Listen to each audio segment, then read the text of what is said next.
And I wanted to start a playlist on finance and investing, which is one of my other hobbies. Of course, ham radio, Morse code. I have a black belt in martial arts, so that's another thing I do. But really, I like investing a lot. That's actually what got me kind of interested in um, looking at precious metals, looking at prepper stuff, and looking at emergency communications. And that's what actually got me interested in ham radio and then Morse code in the first place. So, but anyways, I'll keep these in a playlist called the like investing or something like that.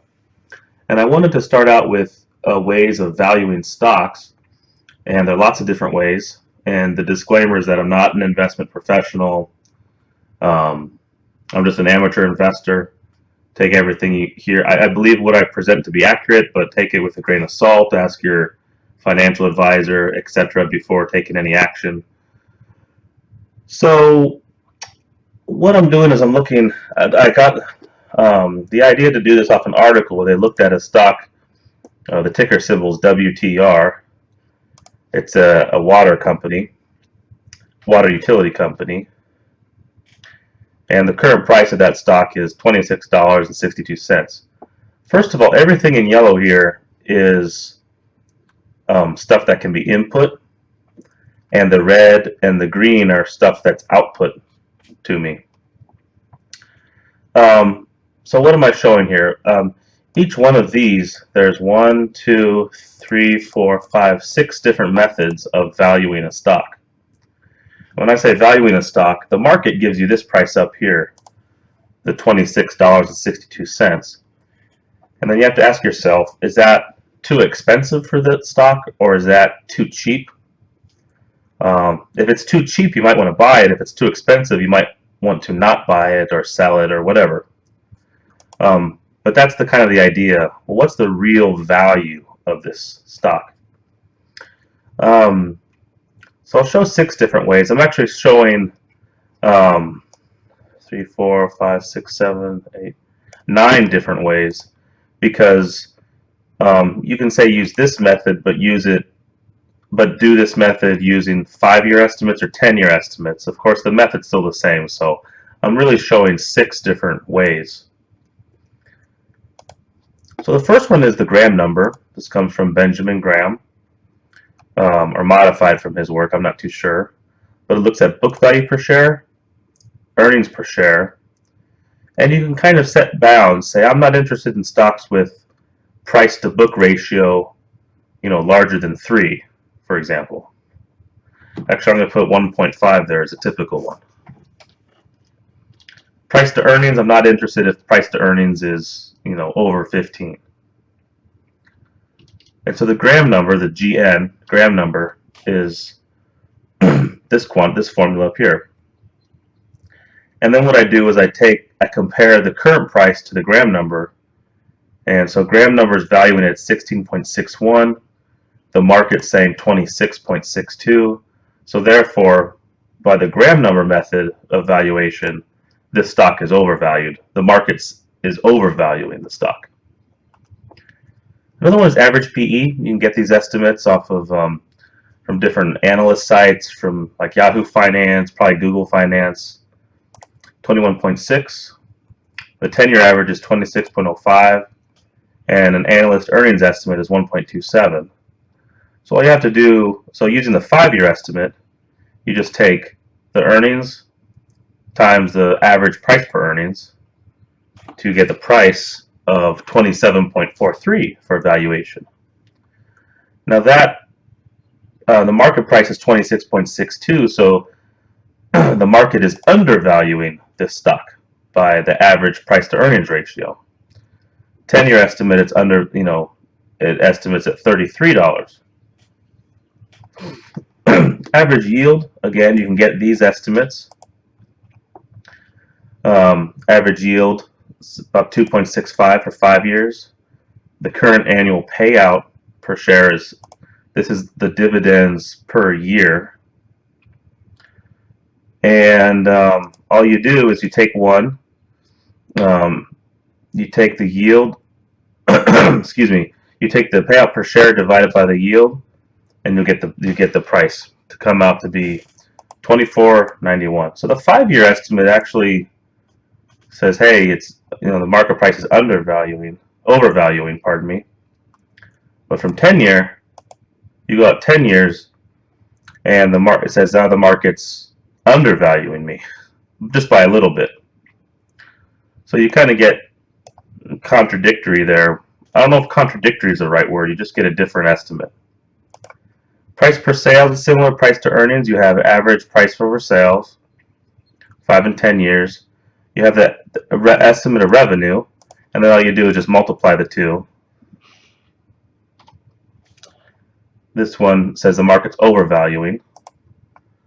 The dividend discount, or the Gordon growth model, you have the current annual dividend. You have these estimates of rate of return and dividend growth. And then you take I won't read out the whole formula, but you involve all these factors in it using this formula here. And it says, okay, the market's overvaluing this stock. Discounted cash flow, you can get a little more complicated. You have earnings per share, an analyst growth. Now here I have it split up into less than 5 years, and then an analyst expected growth after 5 years. So you can kind of change around at different intervals and say, well, at first the company is going to grow a little bit, but then after 5 years they're going to grow a lot, or something like that, or vice versa.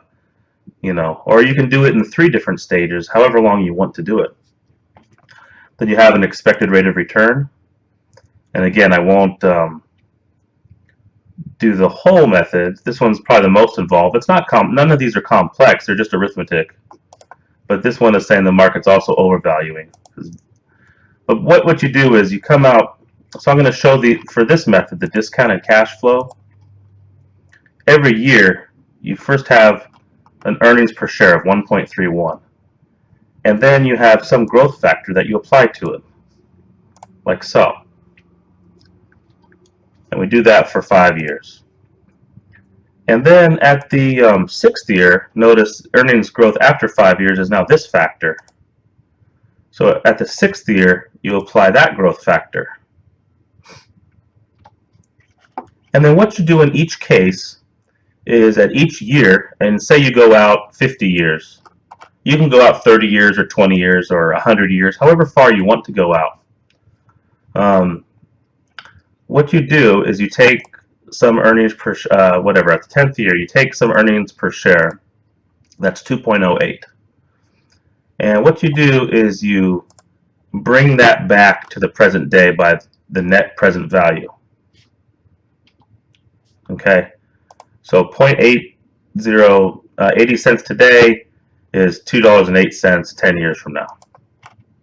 That's the idea, more or less. And then what you do to get this value here is you simply sum up all of these net present values. You sum up all of those. Okay, so if you're familiar with discounting things to the present value, future value, you shouldn't have any problem with this one. But it is a more so-called complex just because it involves more steps. Okay, so again, 6 valuation methods, really, 9 valuation methods, but really just 6 because I just used 5-year and 10-year on a couple of them. So if I take an average of all these valuations, I get 24.72. So again, the market is overvaluing. The median, about the same. For my own reference, I just do a maximum and a minimum and a range in the valuations. Of these methods, 2/3 of them say that the stock is overvalued. 1/3 says it's undervalued. So these are the methods I'm using. Gram number, average price for earnings for 5-year, 10-year, average yield 5-year, 10-year, average price per sales 5-year, 10-year, dividend discount, Gordon growth, and discounted cash flow. So this weighted valuation is me saying, the ones with a weight of 1 I think are okay methods, but the ones that I weight higher with 2s and 3s, There are much better methods. I'm just showing this as an example, by the way. I don't really know what's the best method. So I'm just giving you an example here.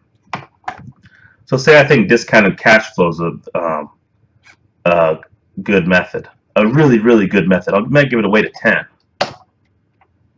And then this weighted value, will be a lot closer to the discounted cash flow value because I'm giving it a higher weight.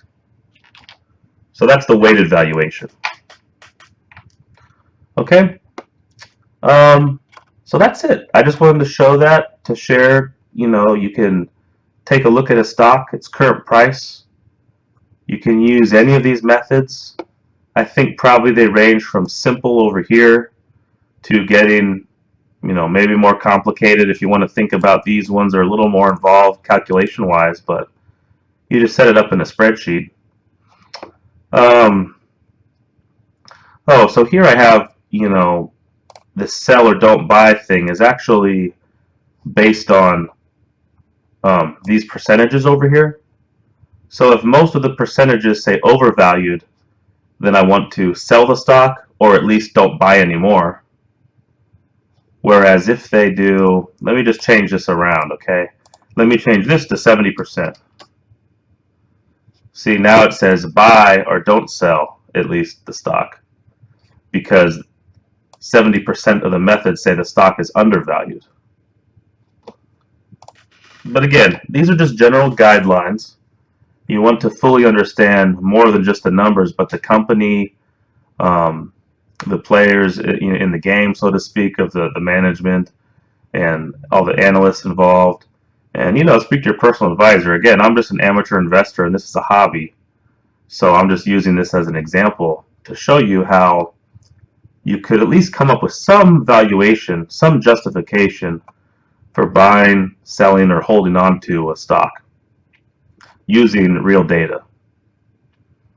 So let's just play around and say, let's say now the price is $15 per share, but all the other data stays the same. So I'm just going to change this price, and all this stuff I'm going to keep the same. Okay?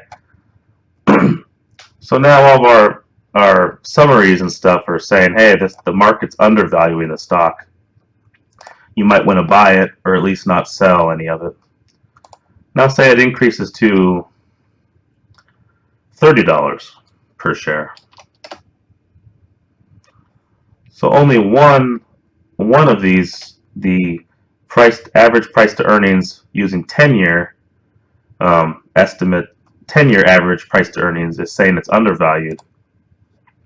The market's undervaluing it. Okay. Anyways, I just thought I would throw it out there. I hope you find it useful. And like I said, if any of all these yellows are inputs, so you can just get these from different financial sites and update it. These ones over here you can change just according to your own preference. Say you price to earnings, you don't care if it's you only care if it's 30 or less, so you can input that. Price to book, say I don't care if it's I only care if it's less than 5 or something, So that would change your gram number and your valuation. But yeah, the rest of them, if they increase their dividends up to $1 per share, you'll get drastically different valuations. And that's the point. You kind of want to do it a couple different ways, take an average, and make an overall assessment. Anyways, that's it. So I'll post more financial videos because it is one of my interests also, but I'll keep them just confined to a playlist. And that's all I got. So I'll talk to you later. Bye-bye. Thanks for watching.